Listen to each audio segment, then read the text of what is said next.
Hello বন্ধুরা, তো আবার চলেছি এক কাপ চা নিয়ে। শীতের সকালে এই গরম গরম চা খেতে কার কার ভালো লাগে? আমার তো খুব ভালোই লাগে। এইদিকে ফুলদের সাথে কথা বলতেও চলে এলাম। দেখো সুন্দর ওরা ফুটেছে। সকালে এরকম ফুল দেখলে তো মনটা পুরো ভালোই হয়ে যায়। তারপর আমি রান্নাঘরে চলে এলাম। এখানে রান্নাঘরে এসে শাশুড়ি মাকে জিজ্ঞেস করছিলাম কি রান্না হবে, কারণ সকালটা শাশুড়ি মাই করে, রাত্রে আমি করব, ডিনারটা আমি, আর লাঞ্চটা শাশুড়ি মা। তো এখানে বললো যে আলু কপির তরকারি, কচুর শাক, একটু মাংস আছে আর ডাল। এর ভাগে আমি ভাবলাম চলো একটু হেয়ার প্যাক লাগিয়ে নিই। গেলাম তো এই প্যাকটা আমি তো খুব ভালো ফল পেয়েছি আর কি, রেজাল্ট পেয়েছি।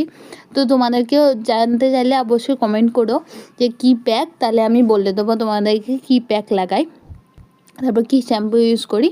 তো এইদিকে আমি স্নান করে চলে এসেছি ফ্রেশ হয়ে। এদিকে মাথা মুছছিলাম। মাথায় এত সুন্দর, গন্ধটা ভালো না শ্যাম্পুর, কিন্তু কী বলতো খুব সুন্দর। যবে থেকে এই শ্যাম্পুটা লাগাচ্ছি তবে থেকে চুল ওঠারও অনেকটাই কমেছে।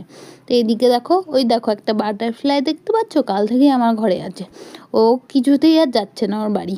তো যাই হোক, এখানে ক্রিম ট্রিম মেখে নিচ্ছিলাম। শীতকালে সকালে স্নান করার পর ক্রিম না মাখলে হাত পাগুলো পুরো চচ্চর করে। তারপর এখানে শাশুড়ি মা একটা কথা জিজ্ঞেস করলো, তো আমি বললাম ওকে টাটা, আবার দেখা হচ্ছে নেক্সট ব্লগে। আর তোমরা এভাবেই আমার পাশে থেকো, আর লাইক কমেন্ট করতে ভুলো না।